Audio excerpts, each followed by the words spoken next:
perspective of invitation to Christ's hospitality or Jesus extending his hospitality. Hospitality in the biblical times is something which is expected from God to render to the community. Hospitality should be part of life. Today, we are seeing something that people are coming forward to share. But for the people who believe in the word, people who affirm faith in Christ, extending hospitality is not something new. Extending hospitality to church is not something new or strange. From the time of its inception, we see the church has been extending hospitality. And today, something new we are observing that when people are doing hospitality first time in their life, they are so excited, isn't it? జీవితంలో మొదటిసారి ఏదైనా పని చేయగానే చాలా సంతోషం అనిపిస్తుంది, ఏదేదో ఊహించుకుంటూ ఉంటాం. ఎక్కడ లేనటువంటి ఆనందం, ఈ ఆనందాన్ని 10 మందికి తెలియజేయాలని చూస్తూ ఉంటాం. ఈ ఫేస్బుక్ లో ఈ మధ్యలో నేను గమనిస్తుంటే ఆహారం పంచుతూ సెల్ఫీ తీసుకోవడము, భోజనం పెడుతూ ఒక ఫోటో దిగి దాన్ని 10 మందికి సర్క్యులేట్ చేయడము, దానికి ఎన్ని లైక్స్ వస్తున్నాయి అని అడగడము. ఆ విధంగా జనాలు ఫస్ట్ టైం చేస్తున్నారు కాబట్టి వాళ్ళకి ఆతృత అనిపిస్తుంది. Those who have been doing already, they don't care, they don't mind. That is what we have learned by following Jesus Christ. When you are doing hospitality, whatever you are doing through your right hand, your left hand even should not know. That should be the secret or privacy. It is a very private affair. When you do a charity, when you help someone, it should be in a secret way. When you do that in secret, your heavenly Father is going to bless you in secret. That is a promise we have. So when we look around the world, now the world is trying to learn something about hospitality. But let us look into the hospitality of Jesus Christ after his resurrection. In John's Gospel, chapter 20, we have seen last week about on 2 Sundays, Jesus was appearing. On the first day of the week for a Jewish calendar is Sunday. And 2 Sundays, they were, we see that Jesus Christ was appearing. Rendu ఆదివారమున ఒక పర్యాయము ఆదివారము సాయంకాలము, మరొక పర్యాయము ఆదివారము సాయంకాలం, ఒకరోజు ఆదివారం ఉదయంలోనే వారికి కనపడ్డట్టుగా మనం చూస్తూ ఉన్నాం. ఈ ఆదివారం వచ్చి 21వ అధ్యాయంలో కూడా ఆదివారం ఉంటుందేమో అని చూశాను. ఎందుకంటే ఇక్కడ శిష్యులు ఫిషింగ్ కు పోదామంటున్నారు. Peter was proposing, come, let's go, I want to go for fishing. And I was seriously looking at this word. Is it the first day of the week? Is it Sunday? I was so curious, but it is not a Sunday that they were going for fishing. Usually in Arizona, the temptation to us is Sunday we feel we should go out because whole week we are doing work, we are so tired. So Sunday only we want to do our personal things. Sunday only we want to take rest. Sunday only we want to do our other things. But here we see disciples were not doing that. They were gathering every first day of the week, that is Sunday, to meet and experience the presence of God and be blessed with his peace and inviting Jesus into their lives. We see those things were happening on the first 2 Sundays. And in the third week, it was not a Sunday, but on the other day, we see Jesus was appearing to his disciples when they were at work. So this is something that Jesus is not confined, or he cannot be confined to Sunday worship service, but even at our workplace, he is very much there. మనం ఏదో ఆదివారము దేవుణ్ణి ఆరాధించినప్పుడే దేవుడు మనతో ఉంటాడు, దేవుణ్ణి అక్కడనే వదిలిపెట్టి వస్తామని కాదు. కానీ మనము పని చేసుకునే స్థలంలో కూడా దేవుడు మనతో కూడా ఉంటాడు. When we are working, he is a God who is with us. In our work, he is going to come and bless us. That is what we see here. Jesus was appearing to his disciples in chapter 21, John's Gospel, chapter 21. Afterward, Jesus appeared again to his disciples by the Sea of Tiberias.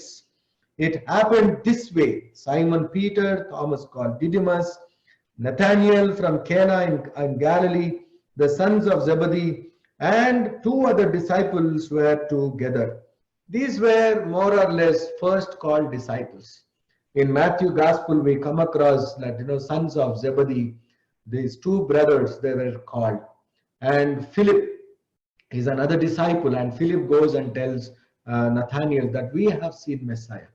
And we see that Messiah come and experience. So we see Nathaniel from Cana, who was under a tree when he was called. So even he is there, and Peter also is very much over there. And when Peter said, I am going out to fish, and immediately others said, we'll go with you. So they went out and got into the boat, but that night they caught nothing. It is not a luxury or to hobby to go for fishing. Usually if we have to go, we go in the daytime, isn't it, to spend time near the waters. But here they were professional fishermen. That is the reason they probably might have felt, anyhow, Jesus died and he is risen, he is only appearing as once a week. So rest of the days, let us be on our own old profession. That may be one of the assumptions. We do not have much details about what exactly Peter was thinking and what exactly was in the minds of the disciples. But they went out like professionals because it is not something new for them to go for fishing. Because it is from that profession they have been called. In Luke Gospel chapter 5, we see disciples, when they were called, even that time they were unable to catch anything, but Jesus goes there and appears. Luka Suvarta 5వ అధ్యాయం 4, 6, 7 వచనాలు ఎవరైనా చదవండి. Luka Suvarta, Luke's Gospel chapter 5 verses 4, 6 and 7. When he had finished speaking, he said to Simon, put out into deep water and let down the nets for a catch. Simon answered, Master, we have worked hard all night and haven't caught anything, but because you say so, I will let down the nets. When they had done so, they caught such a large number of fish that their nets began to break. So here we see that Jesus Christ, again, he's trying to call from the place where they are exactly. He's going behind them. Sometimes we are so much so occupied with our day-to-day routine that we want to confine Jesus only to Sundays. We want to confine Jesus only to one particular room. You know, in India, we have our Hindu friends. When they are building homes, you know, they'll say, "This is Puja Gadi. This is the worship place. This is the house," where they confine gods, images, and other those things to one particular room and lock it. So same cultural influence is upon us. That's what I would say. We want to confine Jesus only to one particular place and one particular time. We don't want Jesus every time to be with us because our conversations are not acceptable to God sometimes. Our way of dressing is not acceptable to God sometimes. Our way of eating may not be acceptable to God. Our fellowship, our company, sometimes our day-to-day habits may not be appreciated by the presence of Jesus. That is the reason we try to confine Jesus to some places. Otherwise, what is there to invite him? What is there to make him every time with us? All the times inviting him into our lives. We are hesitating means somewhere we are guilt about certain things. We know certain things are wrong. That is the reason we don't want Jesus to be there. It happens even for me also as a pastor when I go for functions, especially in India. These drinking boys will be there. So they'll be waiting for my going away, departure after the prayer meeting. They'll say, hey, serve food for pastor. Pastor garu భోజనం పెట్టండి. ఎందుకంటే pastor గారు వెళ్ళిపోయినాక చేసుకునే కార్యక్రమాలు ఎన్నో ఉంటాయి. I'm sure you got what I'm saying. They want to enjoy. They know that they are doing something wrong. They know that they are going to choose some bad habits.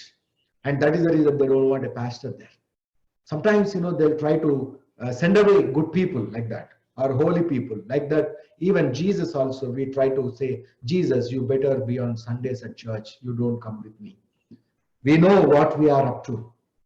And here these disciples, they confined Jesus to that upper room where they experienced and they were going back to their profession. When we go away from God, when we work tirelessly, the outcome is here as how these disciples could not catch anything. They were professionals, no doubt about it. They are the families who were owning those businesses. Sons of Zebedee were business community in among the fishermen community. And in spite of owning all those, they leave the nets, boats, their father, and they followed Jesus Christ. So they know how to fish. To teach them fishing is not something new for them. But here, with all their expertise, they were working hard whole night. They were trying to venture out on their old profession or business of expertise, but they could not achieve anything. When Jesus goes there and asks them, haven't you friends, haven't you any fish? They said no. They said no. In verse 5, we come across Jesus is asking, when was Jesus going there? Early morning he was going. Whole night disciples were struggling, working hard. And morning he goes there and he asks them, do you have anything to eat? Do you have anything to eat? And they genuinely answered, no. And we see that, Peter, who is known for immediate actions, who is known for hasty answers, he immediately jumps into water, he covers himself. He doesn't want to appear as how he is to God, and he covered himself. And we see that Jesus Christ is interfering there and he says, you cast your nets to the right side. He accepted that genuine answer. There is no pretense when they were answering Jesus. Lord, we have struggled whole night, but we could not catch anything. Whole night we caught, but we caught nothing. We were casting nets whole night. When they did so, when they listened to Jesus, we see that they were unable to haul the net in because of large number of fish. There was so much so reward when they listened to Jesus Christ. That means when we try to confine Jesus to some place and get on to our day-to-day routine, we will not be successful. If we have to be successful in our life, if we have to be blessed what we are doing, even at our workplace, we need to invite Jesus. When we invite Jesus to the place where we are working in our workstations, Jesus should be there. In our day-to-day transactions, Jesus should be there. In our day-to-day conversations, Jesus should be there. We should invite him. We should make him part. We should make him our companion. We cannot confine him. We cannot run away from him because he loves us so much. The same love Jesus Christ is demonstrating. Anyhow, they are coming Sunday after Sunday and visiting them, greeting them. Okay, let them live their own life. No, he did not abandon them. He was going after them. That is the same Jesus Christ who is loving us so much. When we try to go away on our own day-to-day business, he wants to come and interfere in our lives. Wherever we are, he would like to follow us. He is a God Emmanuel. He is always with us. So let us make Jesus Christ part of our life and give genuine answers to him. If we have, let us say, yes, I have Jesus. If we don't have, let us say, Lord, I don't have. But let us not pretend. Sometimes, we try to have a false identity in the community. We would like to say that even if it is not there, we pretend as though I have lot. I can do it. We feel everything, I am the answer. We try to intrude and get into every conversation and say, I have knowledge, I know everything. So we'll try to divert everyone's attention. We want to capture everyone's attention towards us. But here, we should give credit to God. We should accept our shortcomings. Whatever we are, we should say openly, Lord, this is my situation. This is what I am. Lord, this is me. This is my ability. This is my inability. And here we see that these disciples were accepting this situation. When it comes to claim credit, we boast as though we are something very extraordinary. But when it comes to serve, when it comes to sacrifice, we have excuses. We are very good in justifying. Oh, I only don't have, how can I give? But the Bible teaches us, if you have to do charity, you sell your possessions and do charity. That is what Jesus told. These are the words of Jesus Christ. నీవు ఒకరికి ధర్మకార్యం చేయాలంటే నీ ఆస్తిని అమ్మి నీవు ధర్మకార్యాలు చేయాలి. It is not out of your abundance. ఏదో ఎక్కువగా ఉన్న దాంట్లో నుంచి కొంచెం తీసి నేను ధర్మకార్యాలు చేస్తా అంటే అది దేవుడు మెచ్చడు. ధర్మకార్యాలు దేవుడు మెచ్చాలంటే నీ ఆస్తిని అమ్మి నువ్వు బీదల పోషణ కొరకు ఇవ్వాలి. అది పరిశుద్ధ గ్రంథంలో మనకు నేర్పబడుచున్నటువంటి సంస్కారం. పరిశుద్ధ గ్రంథంలో మనకు ఇవ్వబడుచున్నటువంటి గొప్ప తర్బియత్. పరిశుద్ధ గ్రంథంలో దేవుడు మనకిచ్చున్నటువంటి సూచన, హెచ్చరిక. నీవు ధర్మకార్యాలు చేయాలంటే నీ ఆస్తిని అమ్మి నీవు బీదల కొరకు ఇవ్వాలి, ప్రేమపూర్వకంగా ఇవ్వాలి. అది కూడా పౌలు కొరింథీయులకు రాసిన పత్రిక 13వ అధ్యాయం అంటాడు, బీదల కొరకు నా ఆస్తి అంతా ఇచ్చినా కూడా ప్రేమ లేని వాడినైతే నేను వ్యర్థుడనే అంటున్నాడు. మన జీవితంలో దేవుని ప్రేమ ఉన్నప్పుడు తప్పకుండా ఇతరుల పట్ల మనము కనికరం కలిగి ఉంటాం, ప్రేమ కలిగి ఉంటాం. దేవుని ప్రేమ ఉన్నప్పుడు ఇవ్వగలిగేటటువంటి మనస్సు ఉంటుంది. లేని దాంట్లో నుంచి ఇవ్వడము అది గొప్ప విశిష్టత. whatever you give out of your nothing, that is more is valued in the presence of God. When you serve others, when you help others, don't give because you have something in abundance. Give what you don't have. Try to make an attempt. Then that is the beauty of the joy that you are going to experience. There is no limit for that. You can make an experiment. This is the only opportunity during this time. Just go around downtown and look around what people are suffering with, what people are in need of. Look around the slum areas near the downtowns. Just walk through and you will get more opportunities to serve the people. This is the best opportunity of the year. These are the times in which, God is giving us opportunity to serve others, to extend hospitality to the needy and suffering in the midst of though there is no abundance for us. There is no security of our job. There is no security of our resources. There is no security of our visa status. But in the midst of those challenging situations, when we take up these things, we are going to win favor from God. We are going to be blessed when we genuinely extend hospitality. Look at Abraham జీవితంను గమనిద్దాం. ఆదికాండము 18వ అధ్యాయం.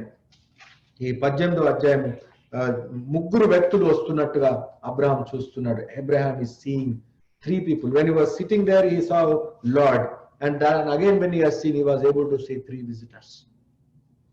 Now God is one. We serve a triune God. And here we see that Abraham, when he was speaking to only one person.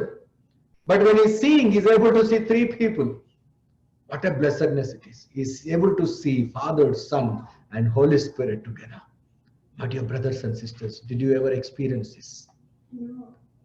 When you are waiting in the noontime near the entrance to his tent in the heat of the day, Abraham looked up and saw three men standing nearby. When he saw them, he hurried from the entrance of his tent to meet them and bowed low to the ground. Do we ever venture out when it is hot? Sometimes it is very hard for us to keep open the doors, isn't it? తలుపులు తెరిచించాలంటేనే మనకు పెద్ద భయం. ఎవరు వస్తారో ఏమో, ఎవరైనా వచ్చి ఏం ఎత్తుకపోతారో ఏమో, మనకేమి కీడు చేస్తారో ఏమో అనేటటువంటి భయం. ఇంట్లో తలుపు తెరుచుకొని కూర్చొని తలుపు వైపు, ముఖద్వారం వైపు చూడడానికి కూడా భయమే. మన ఇంట్లో మనకే భయం తలుపు తెరిచి ఉంటే. అటువంటి భయం, అటువంటి పరిస్థితుల్లో మనం జీవిస్తున్నాం. Abraham was living in a foreign country and he was waiting the moment he saw that when Lord appeared to Abraham near the great trees of Mamre while he was sitting at the entrance of his tent. He is able to see God. When we keep open our doors, we are welcoming God into our lives. That means we need to keep open our hearts. We cannot close our hearts. We need to always keep open our hearts. We should be open for everything. That's what sometimes we hear, isn't it? When a new job is offered, they'll say, these are your jobs, but you should be open enough to work with the team. You should be very open-minded person. That is the personality that we are seeking for our industry, for our company. Likewise, when you are serving God, we need an open-hearted person, not a closed-heart person.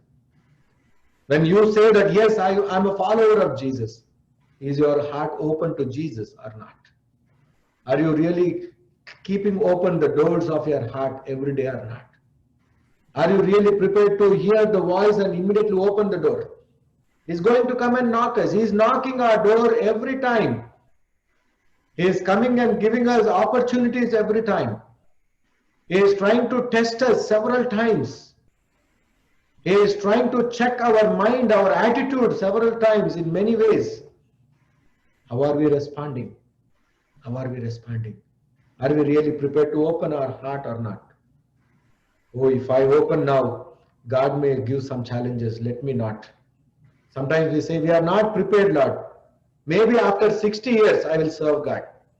Maybe after retirement, I would like to serve God. Let me commit my life to God when I am retiring, because at that time I will be free. We want to give God our free time, not our precious time. That is the nature. Sometimes, we the thinking, the rationality of our human nature is more influenced with the worldly culture, worldly norms. But in this world, we are heavenly beings. We belong to the kingdom of heaven. Therefore, we need to think like our Father. We need to think like Jesus Christ, not like the worldly people, not like the sinners, because we are sanctified. He has given us an honor and opportunity to be called as his sons and daughters. Therefore, the earth is not our home. Heaven is our home. పరలోకమే మన ఇల్లు. పరలోక సంబంధమైనటువంటి ఆలోచనలతో ఈ భూలోకంలో మనం జీవించడానికి యేసుక్రీస్తు ప్రభు నిన్ను నన్ను కుమారునిగా కుమార్తెగా ఆయన పిలుస్తూ ఉన్నాడు. ఇహలోక సంబంధమైనటువంటి జీవితం జీవించకుండా పరలోక సంబంధమైనటువంటి జీవన శైలిని అవలంబించడానికి దేవుడు మనల్ని ఆహ్వానిస్తూ ఉన్నాడు. What a great privilege that God is giving us. Abraham is doing the same thing. Abraham అదే చేస్తూ ఉన్నాడు. దేవుడి కొరకు కనిపెట్టుకొని కూర్చున్నట్టుగానే కూర్చున్నాడు.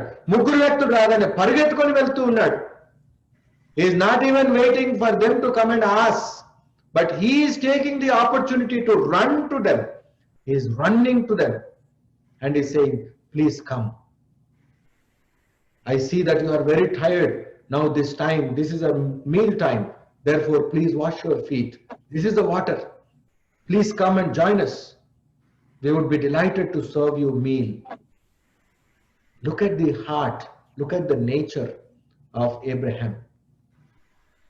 If someone comes, when we order a limited food, what would be our expression? Oh, you should have told us, we would have ordered more, brother. You should have told us in advance, we would have prepared something else. That is how we are. We are so much so influenced with the worldly nature. This is the rhythm of the capitalistic world, which is really controlling us, really captivating us. We have become so commercial after coming to United States. You accept it or not, I am undergoing so much of tremendous change in my life, in my thinking pattern. I'm changing. I feel this is not me when I was in India. This is not me. I'm something else. I have changed. I feel that I'm becoming a little bit commercial. Sometimes I question myself, Lord, is this acceptable to you or not? The things what I am doing. If I give you, what am I going to get? What is the benefit I am going to get? This is how we started thinking after coming to US. The capitalistic economy is making us to think like, business people. To invest and then get it back. No free service. Nothing is free in a capitalistic economy. Likewise, we also expect others, when they are in need. We feel, no, how I have struggled and earned, let them struggle and earn. This is how we are changing our perceptions. But in the Asian cultures, the hospitality is the primal point. That is how Abraham has learned. Culturally, he is influenced with that. Theologically, he is influenced with that. The experience what he has with God is only to give to others, no matter whatever the time may be. We see that he runs and he tells his servants, go and cut a bull, prepare a ram or a calf, a tender calf. He gave it to his servant who hurried to prepare it. మనం ఇండియాలో ఒకప్పుడు ఈ broiler chickens లేనప్పుడు నాటుకోళ్ళు మాత్రమే ఉండేటి. బంధువులు రాగానే నాటుకోడి కోద్దామంటే ఒకసారి ఆ కోడి కోద్దాం అనుకున్నాను, కానీ అది ఎగిరిపోయింది గంప కింద నుంచి. ఈ రోజు కుదరదులేంటి, రేపు ఉంటే నేను కట్ చేయాలనుకుంటున్నా అంటాం తప్పించుకోవడానికి. To prepare a calf is not a joke, isn't it? He immediately runs and gives to his servant, come on, quick, prepare it. And he calls his wife and he gives an order saying that, you prepare bread. Quick, he said, get 3 sehas. In the English Bible, we see the footnote. It says probably about 20 quarts. This is about 20 quarts, about 22 liters. In liters, if you measure, it is 22 liters of flour. Get 3 sehas. That means maybe about like 20 kgs of flour. How much time it will take to knead that flour? ఇంట్లో 2 రొట్టెలు చేసుకోవడానికే కష్టం అనిపిస్తుంది. ఒక machine ఉంటే బాగుండే అనిపిస్తుంది. Machine కూడా కొనేస్తాం. అది సంవత్సరంలో 3 సార్లు వాడతామో లేదో తెలియదు కానీ 500 పెట్టి ఒక మెషిన్ కొనేయాల. పూరీలు చేసేది లేదు, రొట్టెలు చేసేది లేదు. కానీ కొనాల. అందరికి ఉన్నది కాబట్టి మనకు ఉండాలి. అది నేను చేస్తానా చేయననే తర్వాత సంగతి. That is how we are. Sometimes, we are going away from our everyday values. Sometimes we are not living according to the scriptures, according to the expectations of God. Hospitality should be our nature. Giving, serving others, attitude, that attitude should be the priority when we are claiming that we are sons and daughters of Jesus Christ. When we want to claim all the promises which God has given, you need to have this quality of our Lord to give, to extend hospitality. And Abraham has learned that. That is the reason he is blessed. He trusted God. He didn't trust the worldly thing, or he didn't trust on his own wisdom and understanding. He trusted God. He didn't think of saying, okay, if I give today, tomorrow, what am I going to get? Are these 3 visitors who are coming, are they business people? Are they well-learned community people? Do they belong to my status, my class? Can I make friendship? Can I travel to their country?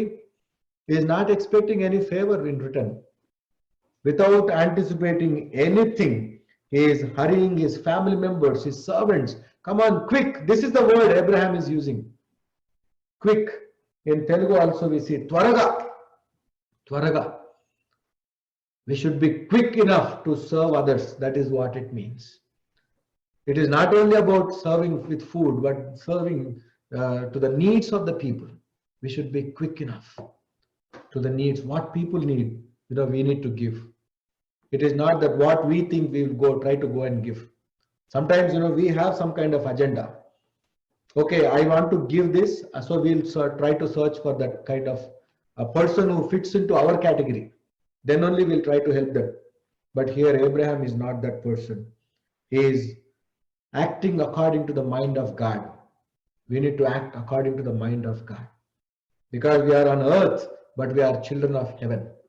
Therefore, we need to radiate these values through our nature, through our quality of our life. Then definitely we would be eligible to receive God's blessings. In John's Gospel, again, the second time we see Jesus, when he asked that question, they said no. But still Jesus is not disappointed about that. Jesus is not disappointed.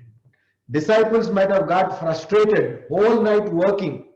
Maslamani గారు ఒక కీర్తన రాస్తారు, రాత్రంతయు శ్రమ పడిన రాలేదు ప్రభు ఫలము. రాత్రంతా శ్రమ పడిన. ఈవెన్ సామిస్ట్ ఆల్సో సేస్, ఒకడు కష్టపడుచు చాలా రాత్రి అయిన తర్వాత కష్టపడుచు ఆహారము తినుచూండుట కూడా వ్యర్థమే. Even you may toil, labor from early morning till late in the night, but your labor would be in vain, because when you don't acknowledge God's presence in your life, whatever you are toiling for, you will not receive labor for that. Jesus should be your partner. Jesus should be part of your work, as how Jesus is going during the weekday to his disciples at their workplace. They have made it part and they are giving a genuine answer. They didn't say that, okay, why this person, what is your business? They didn't say that, because they didn't recognize actually it is Jesus. They were unable to recognize it was Jesus. They thought Jesus only appearing in our upper rooms. He cannot appear at our workplace. But they were genuinely giving answer, and we see that Jesus Christ accepted that genuinity. Genuinity should be more important. Sometimes we pretend as though we are only giving more to God's work. Sometimes we feel that we are without we mission cannot run. Without us nothing cannot be carried on. These are the worldly perceptions. That means we are not really relying on God. We are not trusting God. We only expect pastors or missionaries to rely on God. How about believers? Every believer is expected to live like that, like a missionary. Every believer is expected to live like a prophet. Every believer is expected to live like a priest, because we all belong to the universal priesthood of Jesus. Everyone is a priest at home. And we cannot say only pastors or evangelists or missionaries should rely on God. We can rely on our money. No. Your money, your wealth, nothing will save you. Only the name of Jesus will save you. Provided when you are transparent to Him, when you are open, when you are genuinely giving answers to God, whatever situation you are, if you say yes means yes, no means no, that is more acceptable to God. And here we see in John's Gospel, chapter 21, in verse 10, Jesus is asking them, bring some. You bring some. He is asking his disciples. Jesus said to them, bring some of the fish you have just caught. Bring some of the things which you have just caught. He expects us. How are we going to honor him? When he is blessing us so much, we see, when the disciples were able to pull the net, it was abundance. It was abundance. Abundance of blessing was given. With one word of Jesus, we see there was a great transformation. Just one word. You put your nets to right side. When you are obedient to Christ, you will be blessed. Your work would be blessed. You will receive reward, high reward. Sometimes Satan tests us in such a way. The moment when we try to begin a new life, yes, Lord, I would like to live my life according to your word, then the real temptation, real challenge will come. Whole life, if you are not given tithe, that time we may not lose job. The day when you decide, when you feel that yes, from this month onwards I will tithe to the God, immediately the day you write a check, the day you deposit in God's bank, God's kingdom, next day you will lose the job. Look at the paradox, the challenge. What is your reaction? Have you ever experienced that? Sometimes it happens to us. The moment we try to begin afresh, the moment we try to honor God, immediately a temptation will come. Sometimes it may be test from God, sometimes it may be Satan's test also. We don't know. Sometimes the moment when you begin a new life, so many challenges will come to you. It need not be tithe giving alone, other things also. When you try to be a good person, immediately your health will be attacked. When you want to transform yourself and begin afresh, more challenges will come. You may lose job, you may lose your visa status, you may lose so many things. Like Job, he lost his family, he lost his wealth, he lost his health, he lost all the respect, dignity, whatever he gained all those years. My dear brothers and sisters, when we listen to God, sometimes these things may come to us. But even in those shortcomings, God loves us. That is for sure. He will not leave us as orphans. He will not abandon us. He is inviting us. And he is already, we see in John 21 verse 9, when they landed, they saw a fire of burning coals there with fish on it and some bread. Already Jesus prepared the meal. It is not that Jesus is trying to depend on them. He is only checking their mind, because they did not bring earlier. And in verse 10 only he is saying, bring some of the fish you have just caught. But we see already fish was on the fire. Already bread was already there on the burning coals. Jesus is making a grill here, our modern day grill. He is making for breakfast a grilled fish and bread, and inviting disciples, saying that bring some of the fish you have. When God blesses us, sometimes we feel, okay, first let me invest in some important things. for my future? These disciples could have given that answer. Lord, overnight we struggle, now only we just God, give us some time. When somebody is coming and distracting us in our day-to-day routine, what would we say? Give me some time. I'll come and talk to you. Let me finish up this important transaction. Important transaction. For these fisher folk, that is important transaction is their own business. That is their bread. That is their future. That is what they felt. But God is trying to call them, choose them, and send them for a greater purpose. They were unable to visualize when Jesus Christ appeared to them. They were unable to visualize their future in the mission of God, proclaiming the kingdom. They were unable to visualize. Even sometimes we are so blindfolded. We think, okay, this is my job. This is my future. This is how I'm going to retire. We never visualize beyond this because we think without my job, I cannot live. Without my visa status, I cannot sustain. Sometimes we panic ourselves and create panic to others also. This is how we are. Oh, I don't know what is going to happen because of this corona. So much fear. First is health. Oh, if corona catches me, what is that I'm going to happen? Okay, because of recession, if it is going to happen, is my job going to be here or not? Where am I going to go next? What would be my life status? What would be my living style? So many things. We are so much so panicking ourselves. Fear is not something from God. Those who are fearing about these things, those who are covered about these things, they are not eligible to be part of God's kingdom. We read several times in book of Revelations. Those who are fearing, they cannot enter into the kingdom of God. Because we are bestowed with a courageous spirit. We are empowered with the spirit of courage. We can withstand any difficulties because God is the provider. When you affirm this fact, yes, God is my provider. Who am I to confine all the blessings to share? When you have the dependency on God, then definitely you will not fear about your future. When you feel that, yes, God is my resource provider, God is my bread, and God is the source of giver, then definitely you will not fear about your future. Let us not fear about tomorrow. Jesus Christ tells so many times, so many parables. Look at the birds in the air. They do not sow, they do not reap, but still your heavenly Father is taking care of them. What best illustration Jesus can demonstrate to you and me to have the dependency on God. Here Jesus has already prepared the food for them and is checking and is asking them, bring some fish. And we see that without hesitation, they were able to bring fish. They were able to bring fish. They were not excited about their success. They were not trying to deviate themselves with the presence of Jesus. They were coming towards Jesus. And we see that they came closer and closer to Jesus. And in verse 12, Jesus is telling them, come and have breakfast. Come and have breakfast. He is a God who is inviting you and me today. His invitation is to participate in his kingdom.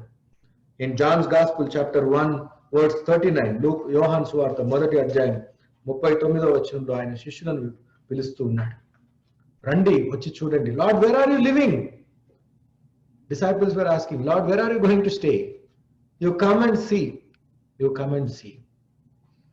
Where are you living, Lord? No, you need to experience where God is living. And in Matthew's Gospel, chapter 11, verse 28 and 29, there we see that, come to me, all you are weary and burdened, and I will give you rest.